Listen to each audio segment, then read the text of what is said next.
성경 말씀은 창세기 3장 1절에서 7절 그리고 고린도전서 15장 42절에서 44절 말씀입니다.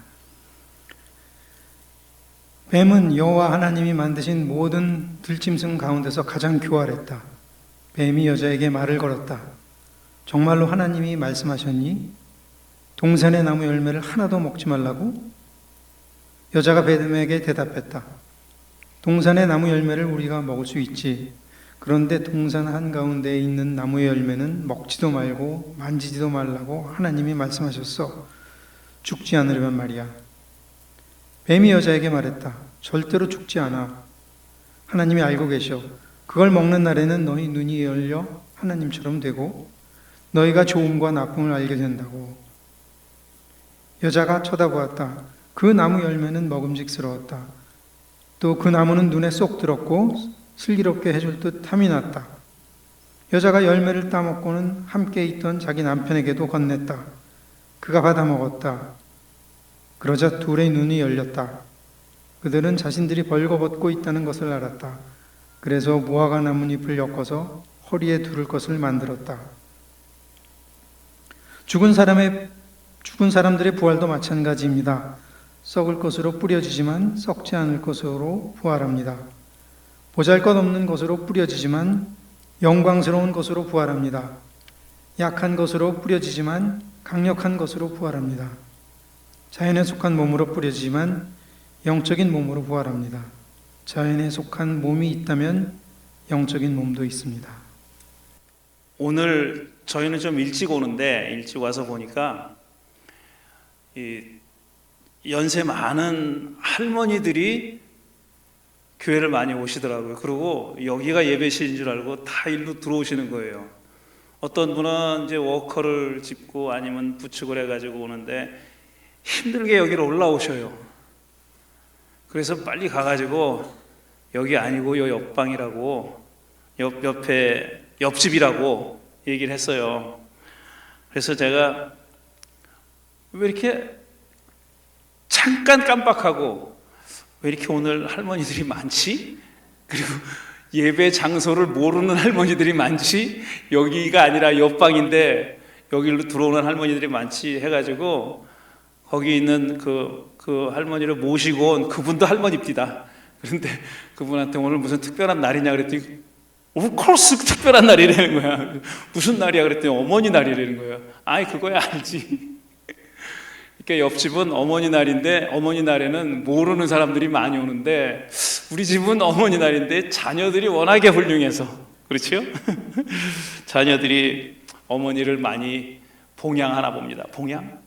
적절한 단어는 아닌 것 같은데 제가 오늘 찬양곡을 고르면서 그래서 고른 건 아닌데 찬양곡을 고르면서 이 생각이 났습니다. 제가 고등학교 2학년 때니까 아득한 옛날 얘기입니다. 아득한 옛날에 그때 제가 교회 학생회 임원으로 정말 일을 많이 했어요. 정말 토요일만 되면은 그냥 가방 들고 교회 가가지고 밤에까지 뭐 일하고 그 다음날 주일 준비하고 그 덕분에 그때 전도사님은 출세해가지고 우리 덕분에 출세해가지고 좋은 데 갔어요. 근데 어느 날 우리 친구 3명이 그렇게 일을 하다가 또 분식집에 가서 뭘 먹어야 되잖아요. 먹고 뭐 하다가 이제 통금이 걸려가지고 막차를 놓쳤습니다. 그래서 해화동에서 우리 집 수율이 가는 차를 놓쳤어요. 그럼 어떻게 교회를 담을 넘어 들어갔죠. 사차 집사님이랑 워낙 잘 아니까 맨날 와서 그러고 있으니까 그래 넘어 들어가가지고 교회에서 자기로 한 거예요. 셋이서 이제 예배실 문을 따고 아래층 예배실 문을 학생회 예배실 문을 따고 들어가서 자는데 잠이 잘 안 오잖아요. 근데 새벽에 한 4시 5시 그렇게 새벽 기도회를 어른 새벽 기도를 맨날 할 때인데 그것도 하기 전에 깜깜한데 어디서 중얼중얼 소리가 들려요. 그래서 이게 무슨 소린가 하고 귀 기울여 들었습니다. 문 열면 2층으로 올라가는 계단이 있는데 그 계단 예배실 바깥에서 그러니까 주보 나눠주고 이런 데서 어떤 분이 기도를 하는 거예요. 근데 그분이 누구냐? 담임 목사님의 사모님이었습니다. 그때는 그 사모님이 우리 할머니도 느껴졌어요. 근데 지금 생각해보니까 저보다 젊었어요, 훨씬. 그리고 그 목사님이 그로부터 한 5, 6년 더 목회를 하다가 은퇴하셨거든요. 그러니까 지금 저희 나이보다도 젊은 그런 사모님이었는데 기도를 하시는데 뭐 이렇게 종이를 꺼내놓고 기도를 하는 거예요. 사람 이름을 하나하나 들고 하는데 내 이름이 나오는 거예요, 거기. 학생회 임원들 누가 적어준 거예요. 그러니까 그분이 그 새벽에 그 이름을 들으면서 한 사람 한 사람 알지도 못하죠. 그분이 저를 어떻게 압니까? 그런데 한 사람 한 사람 이름을 들으면서 기도를 하시는데 제 이름이 나오는 거 깜짝 놀랐습니다. 저는 신실한 학생이었지만 설마 사모님이, 목사님이, 사모님이 그런 학생들 이름까지 들면서 기도할 줄은 몰랐어요. 누군가 널 위해서 기도한다고. 그런 사람이 있더라고요, 정말. 저 노래를 들으면서 그런 생각이 떠올라가지고 오늘 강론 내용과 전혀 무관하지만 얘기를 합니다. 자, 에덴 동산에서 아담과 하와에게 주어진 선악과를 따먹지 말라는 하나님의 명령. 하나님이 명령을 주셨죠. 선악과는 따먹지 말아라. 다른 건 다 먹어도 좋은데 저거만큼 먹지 말아라. 사람은 선택할 수 있게 된 겁니다. 먹느냐 마느냐의 선택. 이건 사지선다도 아니고 오지선다도 아니고 양자택일이에요. 둘 중에 하나를 택하는 겁니다. 따먹느냐 따먹지 않느냐. 지난주에 말씀드렸다시피 이건 자유로운 선택이라기보다는 협박처럼 느껴질 수 있고 또 일종의 강제가 포함되어 있는 겁니다. 따먹지 말라고 하는 얘기예요. 네 마음대로 해. 완전히 네 자유야. 는 아니에요. 먹지 말라는 얘기죠. 그러니까 먹었을 경우에 벌어질 일들에 대해서만 말씀드린 거예요. 말씀하신 거예요, 하나님이. 그날 죽어. 반드시 죽어. 그게 따먹었을 때 벌어질 일입니다. 따먹지 않았을 때 무슨 일이 벌어질까는 얘기하지 않으셔요. 그러니까 먹지 말라는 얘기입니다. 그런데 그럼에도 불구하고 이들은 따먹습니다. 따먹게 된 데는 일단 뱀의 유혹이 있었어요. 뱀이 어떻게 유혹을 했냐. 그걸 따먹으면 너희들의 눈이 열리고 하나님처럼 돼서 선악을 알게 될 거다. 이게 세 가지의 베네핏을 줍니다. 세 가지의 좋은 결과죠. 눈이 열리고 하나님처럼 돼서 선악을 알게 될 거다. 이 말이 굉장히 매혹적이고 유혹적이지 않을 수가 없어요. 그런데 하와가 그 뱀의 말을 듣고 선악과를 쳐다보니까 하와의 눈에도 선악과가 매우 매혹적이었던 겁니다. 뭐라고 서술되어 있냐면 먹음직하고 눈에 보기도 좋았고 슬기롭게 해줄 것 같았다. 그렇게 서술되어 있어요. 자, 뱀이 유혹할 때는 눈이 열리고 하나님처럼 돼서 선악을 알게 될 거다. 이건 굉장히 정신적이고 영적인 내용입니다. 그렇죠? 정신적이고 영적인 내용이에요. 눈이 열려서 하나님처럼 된다는데 그게 뭐 얼마나 대단한 영적인 일이에요. 선악을 알게 된다. 이건 굉장히 정신적이고 영적인 유혹입니다. 근데 하와가 선악과를 보고 느낀 거는 뭐냐면은 보기도 먹음직스러웠고 눈에 보기도 좋았고 그 다음에 슬기롭게 해줄 것 같았다. 이거는 굉장히 육체적인 그런 유혹이죠. 이 하와는 그걸 느낀 겁니다. 선악과를 보고 그러니까 영적이라는 말, 육체적이라는 말이 좀 어폐가 있을지 모르지만 어쨌든 영적인 내용은 아닌 거예요. 먹음직스럽고 눈에 보기도 좋았고 슬기롭게 한다. 슬기롭게 한다는 굉장히 신앙적으로 얘기하면 아니에요. 구약 성서에서 슬기롭게 하는 거는 머리가 빨리 돌아가는 거예요. 기본적인 의미가 그거예요. 가장 기본적인 의미가 그러니까 뭐라고 얘기해야 되나? 똘똘한 거 있잖아요. 똘똘한 거. 똘똘하게 될 것 같았다 이런 뜻입니다. 그러니 뱀의 유혹과 여자가 느낀 유혹을 하와가 느낀 유혹을 합치면은 정신적이고 영적인 내용도 들어있고 그 다음에 아주 현실적인 육체적인 그런 유혹도 함께 느낀 겁니다. 이렇게 매력적이었으니 따먹지 말라는 하나님의 명령을 어길 만도 했죠. 그래서 어기고 따먹은 겁니다. 만약에 이렇게 선악과가 이 정도로 매혹적이지 않았다면 안 따먹었을지도 몰라요. 그런데 이거는 견딜 수 없을 정도로 매혹적이었던 겁니다. 이게 인간의 욕망이죠. 영적인 내용과 어떤 그 물질적인 내용 포함해가지고 이게 다 인간의 욕망입니다. 인간이 유혹을 당해서 욕망을 느낀 거고, 욕망을 갖고 있었기 때문에 유혹 당했을 수도 있고, 뭐가 먼저인지 모르지만 어쨌든 욕망과 유혹은 함께 가는 겁니다. 근데 이 욕망을 나쁜 뜻으로만 읽을 필요는 없는 거예요. 우리 인간이 욕망이 없으면은 그건 바지 저고리입니다. 뭐를 하고 싶다, 뭐가 되고 싶다, 이런 욕망이 없으면 그건 그냥 허수아비죠. 우리의 욕망이 있기 때문에 우리 인간으로 살아가는 겁니다. 물론 그 욕망이 다 올바르다는 건 아니에요. 하지만 또 반대로 다 욕망은 나쁜 거야. 오랫동안 교회에서 가르쳤듯이 욕망은 나쁜 거야. 이것도 옳지 않은 겁니다.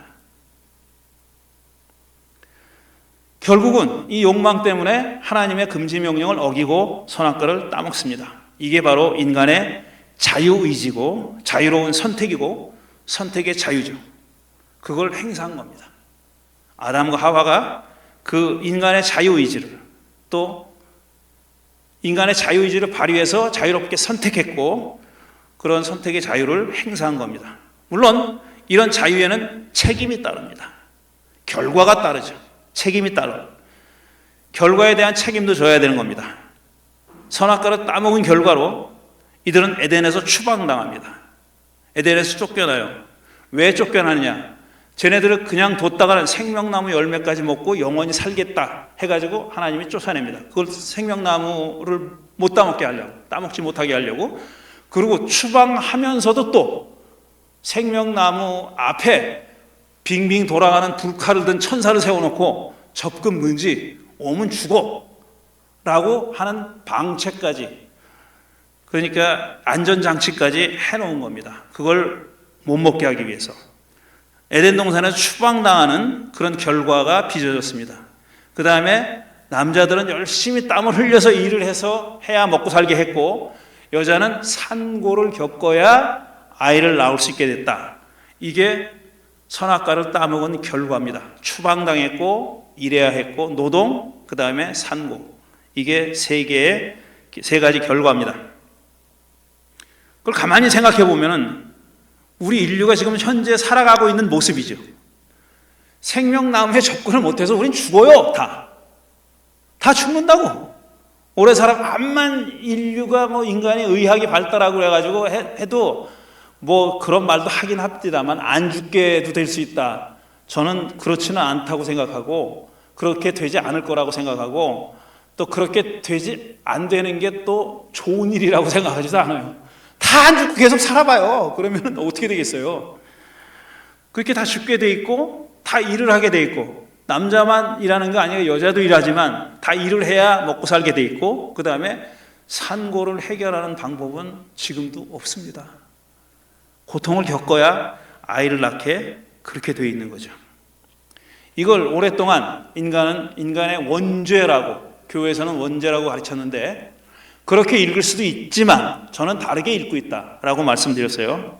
저는 원죄라고 해석하지 않고 다르게 읽고 있다고 말씀드렸고, 그거는 엔트로피가 커지는 것에 영향을 주는 그런 일이라, 조금 중립적으로 그렇게 저는 해석합니다. 완전히 중립적은 아니지. 가만히 놔두면 엔트로피가 점점 높아져가지고 무질서해지는데, 에덴 동산이 무질서해질 뻔했는데 이 일이 벌어졌기 때문에 추방당했고 새로운 세계가 열렸고 새로운 삶이 열린 거니까, 적어도 잔잔한 호수에 가만히 놔두면 점점 물고기가 살 수 없는 그런 썩어가는 호수가 될 뻔한 그런 물에 돌을 던진 거예요. 그게 선악과 사건이다. 저는 그렇게 말씀드렸습니다. 이거는 불가항력적인 결과가 아닙니다. 인간이 자유롭게 선택을 한 결과예요. 선택을 하고 결정을 해서 행동한 결과가 이렇게 됐다라는 얘기입니다. 인간에게는 이런 자유의지가 있지만, 자유롭게 선택할 수 있지만, 그렇다고 해서 무한정 자유를 행사하는 것은 아닙니다. 하고 싶어도 그렇게 못합니다. 무한정 내가 하고 싶은 대로 그렇게 살 수는 없어요. 제가 두 가지 예를 들었었잖아요. 조건을 변화시킬 수 있는 자유가 있어요. 조건을 변화시킬 수 있는 자유. 지금 병 걸렸어요. 그러면은 이 조건을 가만히 놔두면 죽게 돼 있는데 이걸 바꿀 수 있는 그런 의학이 있잖아요. 의술이 있고. 그러니까 조건을 바꾸는 겁니다. 이거는. 그러니까 암에 걸려서 죽게 돼 있는데 그거를 다른 길로 인도하는, 그 암을 고치고 살아날 수 있는 그런 조건을 바꿀 수 있는 그런 자유가 있어요. 그런데 모든 자유가 다 그렇지는 않다고 얘기했어요. 조건을 넘어설 수 없는 경우도 있습니다. 그게 바로 생물학적인 죽음이에요. 대표적인 것이 생물학적인 죽음이에요. 그럴 경우에도 우리 인간은 자유로운 선택을 할 수 있다 그랬어요. 그 뭐냐 하면은 그 주어진 조건에 대한 나의 입장과 태도를 바꿀 수 있습니다. 그러니까 생물학적 죽음이라는 게 모든 게 다 끝이야. 여기는 그냥 완전히 무로 돌아가는 거야. 인간은 그냥 운명적으로 그렇게 돼 있어. 그러니까 암만 네가 뭐 용을 쓰고 해봐야 다 죽게 돼 있어. 그렇게 살다 죽는 거야. 왜 용 써 그렇게? 왜 이렇게 어렵게 살아? 이렇게 살 수도 있고, 그렇게 죽게 돼 있으니까 내가 살아있는 동안에 어떻게 살겠다라는 어떤 방향을 정하고 의미 있고 가치 있는 일을 도모하고 싶어 할 수도 있어요. 그러니까 조건은 변화시키지 못하지만 그 주어진 조건 하에서 그 조건에 대한 태도는 바꿀 수 있다. 이 말씀도 드렸고, 그 예로 빅터 프랭클이라는 유대인 정신과 의사가 수용소에서 겪은 일을 적은 책을 얘기했습니다. 수용소에서, 죽음의 수용소에서라는 책을 소개한 겁니다. 우리 인류가 오랫동안, 정말 긴 세월 동안 진화하고 발전해 오면서 과거에는 넘어설 수 없는 조건이었는데, 또 그렇게 여겼는데 지금은 그렇지 않은, 얼마든지 뛰어넘을 수 있는 조건이 된 그런 경우들이 많이 있습니다. 그렇지만 아무리 과학이 발달하고 의술이 발달해도 넘어설 수 없는 조건도 존재합니다. 그거는 부정할 수 없어요. 죽음뿐 아니라 다른 조건들도 있습니다. 인간은 새처럼 날아보는 것이 완전히 허황된 꿈이었던 시절이 있었어요. 근데 지금은 우주에 갑니다. 그런 조건들을 뛰어넘는 경우도 있었지만 그러지 못한 경우들도 있고, 그 대표적인 것이 생물학적인 죽음이고, 그 생물학적인 죽음의 문제를 고민하다가 종교가 나왔다고 주장하는 사람들이 있습니다. 그러니까 종교의 종류는 여러 가지만 여러 가지 종교의 가장 기본적인 테마는 죽음을 넘어서고 싶은 거예요. 죽음을 극복하고 싶은 거예요. 그래서 영혼은 영생한다는 주장도 나오고, 그 다음에 부활에 대한 교리도 나오고, 이렇게 나오는 겁니다. 그리고 또 뭐가 있습니까? 윤회에 대한 이론도 나오고, 그게 다 생물학적인 죽음이 끝이 아니다, 이걸 넘어설 수 있는 어떤 길이 있다라고 각 종교들이 가르친 내용들입니다. 그렇지만 이것들을 다 봐도 생물학적인 죽음 자체를 극복하지는 못합니다. 다시 말해서 생물학적인 죽음을 맞이하지 않을 수는 없다는 거예요. 윤회도 일단 죽어야 윤회합니다. 영혼이 불멸한다는 얘기는 몸은 죽는다는 얘기예요. 몸이 산다는 얘기는 아니에요. 그 부활한다는 얘기도 일단 죽어야 부활하는 겁니다. 죽지 않고 부활하는 수는 없는 거예요. 이게 넘어설 수 없는 어떤 높은 장벽 같은 것이죠. 그렇게 넘어설 수 없는 벽으로 여겨오고 있고, 지금도 사실 이 죽음의 문제가 현대 종교에서도 해결하고 싶어 하는 중요한 주제들 가운데 하나입니다. 또 한편 근대 이전의 인류의 역사는 인간이 자기의 삶을 스스로 선택해서 살아왔다고 말할 수 없어요. 외부에서 주입하고 가르친 방법대로 살아왔습니다. 내가 내 삶을 주체적으로, 자율적으로 선택하며 살아온 삶이 아니었어요. 외부의 영향을 많이 받았고, 서구에서는 그게 가장 큰 역할을 했던 게 교회입니다. 교회는 네가 바르게 살려면 이렇게 살아야 돼. 하나님 말씀대로 살아야 돼. 이렇게 살아야 돼, 이걸 행해야 돼, 또 죽은 다음에는 이렇게 될 거야 에서부터 내가 어떤 고민을 해서 답을 내린, 경험적이든지 아니면 사유를 통해서든지 내가 내린 답을 가지고 살아간 게 아니라 오랫동안 교회가 이게 맞는 거야, 저게 맞는 거야 이렇게 가르쳐 왔어요. 근데 그게 가능했던 게 교회가 그만한 힘과 권위를 가지고 있었거든요. 그러니까 뭐가 올바른 삶인지, 뭐가 착한 삶인지, 선한 삶인지, 정의로운 삶인지 교회가 다 정해준 겁니다. 그리고 교회가 아니더라도 우리 인간은 오랫동안 남들이 정해줬어요. 조그만 부족을 부락을 이끌고 사는 사람, 거기서 삶을 영위하던 사람들은 추장이, 부락의 대표가 그 일을 대신했어요. 다 그런 일을 대신했고 나는 따라가는 그런 시대를 살았습니다. 그런데 그게 근대에 들어서 가지고는 달라졌잖아요.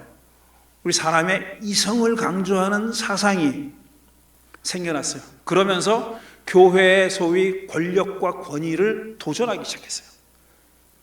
니들이 가르치는 게 맞지 않아. 우리 인간은 다 스스로 자기의 이성을 가지고 스스로 자기 삶을 선택하고 결정할 수 있는 그런 능력이 있다라고 주장한 게 소위 인간주의, 인문주의, 휴머니즘 이런 것이죠. 오랫동안 그 지배당해왔던 교회의 가르침을 우리가 부정하고 그게 아니라 내가 내 삶을 결정할 거야. 그러니까 인간에 대한 신뢰, 믿음 이게 점점 커진 겁니다. 그러니까 타율적으로 내 삶을 조정하려고 하지 말아라. 나는 내가 내 삶을 자유롭게 결정하겠다 라는 사상이 싹트기 시작한 거죠. 그게 근대 이후에 흔히 말해서 계몽주의라고 얘기하는 겁니다. 계몽주의 이후에 수백 년 동안 그런 사조가 서양 세계를 지배해 왔어요. 그러다가 작용이 있으면 반작용이 있죠. 그래서 이 인간의 이성과 자율적 능력에 대한 어떤 회의가 아주 거대하게 일어나게 되는데 결정적인 역할을 한 게 두 번의 세계대전입니다. 20세기 초에 있었던 두 번의 세계대전, 1차 대전과 2차 대전을 겪으면서 인간에 대한 그런 어떤 자유로운 이성의 결정을 존중하는 것에 대한 회의가 일어났어요. 야, 인간이 그렇게 이성적이고 합리적인 결정을 한다고 하면서 어떻게 이런 짓을 저지르느냐. 1차 대전, 2차 대전 같은 그런 비극을 서구 사회를 거의 몰락하게 만든 그런 비극을 어떻게 저지르지? 그러면서 이성의 한계에 대한 인식이 싹트기 시작한 거예요. 이성의 한계. 과연 우리 인간이 정말 그렇게 자유롭게 자율적으로 선택한 것을 끝없이 존중할 수 있는 존재냐? 그런 데 대한 회의가 일어난 겁니다. 그래서 그게 서양 철학에서는 소위 실존주의 철학이라는 게 나타나게 된 거고 등장하게 된 거고, 그 다음에 신학에서는 실존주의 철학이라는 건 이건 그냥 자관 못 믿는 거예요. 실존주의 철학이라 그러면은 인간의 자율성에 대한 회의입니다. 인간이 지금 실존적으로 처해 있는 상황에 대한 어떤 밝지 않은 전망을 담고 있는 철학이 실존 철학입니다. 그럼 또 우리 기독교의 신학은 어땠느냐? 야, 우리 사람이 자유롭다는 거 다 틀린 말이야. 우리는 하나님께 전적으로 의지해야 돼. 하나님의 계시에 이것만이 진리야. 이걸 신정통주의 신학이라고 해요. 이름 같은 거 몰라도 돼. 신정통주의 실존 철학 이런 거 몰라도 되는데 그럴 법하잖아요. 인간이 2차 대전, 두 번의 대전을 치렀어요. 그리고 정신적으로 황폐해졌습니다. 그럴 때 어떻게 해야 되냐? 인간의 그 자율적 이성에 대한 의심이 생기는 건 당연하고, 그리고 그 전까지 교회를, 신학계를 지배했던 자유주의 신학이라는 거. 소위 자유주의 신학은 한마디로 말해서 인간의 자율성에 대한 신뢰입니다. 하나님이 인간을 자율적으로 창조했다. 그러니까 네가 하는 것을 네가 믿어도 돼. 너 자신을 신뢰해도 돼. 이거거든요. 거기에 대한 회의가 생긴 거예요. 이건 그저 하나님 말씀만 우리가 붙잡아야지. 이렇게 된 거예요. 그게 20세기 후반까지의 상황입니다. 이럴 때 어떤 사조가 또 등장하느냐 하면 아주 그러니까 이성과 합리의 어떤 그 긍정적인 기능과 역할에 대한 실망이 생겨났잖아요. 전쟁을 통해서. 그러면 많은 사람들이 어디로 방향을 향하냐면 아주 비합리적인 데에 꽂힙니다. 아주 비합리적인 데에 꽂히는 거예요. 그게 뉴에이지 같은 거예요. 뉴에이지 같은 거. 그 다음에 베트남 전쟁이 끝난 다음에 미국의 많은 젊은이들이 어디 빠졌습니까? 히피하고 마약하고 명상에 빠졌어요. 그때 불교가 엄청나게 미국에서 전파됩니다. 제가 명상과 불교가 나쁘다는 게 아니에요. 근데 그때 좌절을 경험한 미국의 젊은이들은 거기서 어떤 해방의 길을 찾은 거예요. 찾으려고 한 거예요. 찾았다는 게 아니라 약을 하고 히피 생활하고 그 다음에 명상하는 데서 그렇게 붕 뜨는 거예요. 쉽게 얘기하면 그 사람 명상이 그렇다는 얘기가 아니라 이런 얘기 자꾸 해야 되지 내가 명상이 그렇다는 얘기가 아니라 불교가 그렇다는 얘기가 아니라 그 사람들은 불교와 명상 그런 걸로 생각하고 글로 심취하게 됐다는 거예요. 이게 한마디로 얘기하면 비합리주의라는 거예요. 합리성을 우린 신뢰 못해. 이제부터 우리 인간은 그렇게 합리적인 존재도 아니고 설령 합리적인 존재라 할지라도 그걸 신뢰할 수가 없다. 우리는 어떤 이런 영적인 세계 그것만이 살 길이다 라고 한 겁니다. 지금 우리가 어떤 상황이냐? 지금 아주 오래전 얘기지만 사실 합리와 비합리, 이성과 이성을 초월하는 것의 균형을 잡아야 돼요. 너무 뻔한 답이에요. 양쪽 다 필요합니다. 우리 인간은 전적으로 이성적이고 합리적이지만도 않고 전적으로 비합리적이지만도 않아요. 우리 인간은 두 가지 면이 다 있어요. 그래서 종교가 과학도로 뭐라 그래서는 안 되고 욕해서는 안 되고 과학이 종교도로 뭐라 그래서는 안 돼요.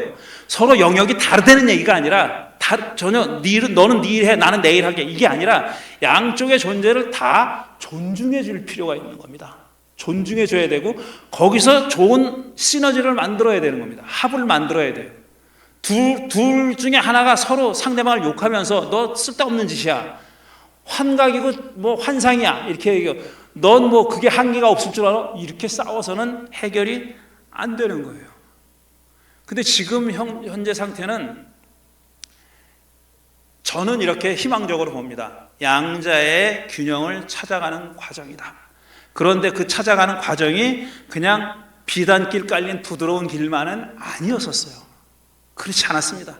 그 균형을 적절한 균형을 찾는데 수많은 사람들이 실패했고 또 실패하면서 고통을 겪었고 그 실패를 통해서 후대 사람들에게 교훈을 줬고 이런 겁니다. 오늘 그 중에 한 사람의 얘기를 또 하려고 합니다.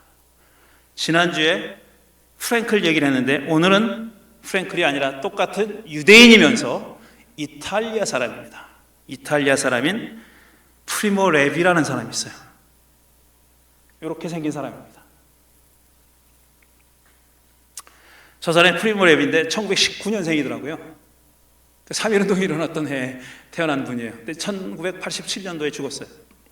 이 양반도 프랭클처럼 수용소에서 살아남은 생존자, 소수의 생존자 중에 한 사람입니다.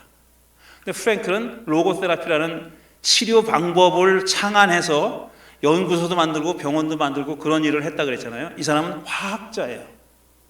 화학 교사였었어요. 근데 과학자죠 그러니까.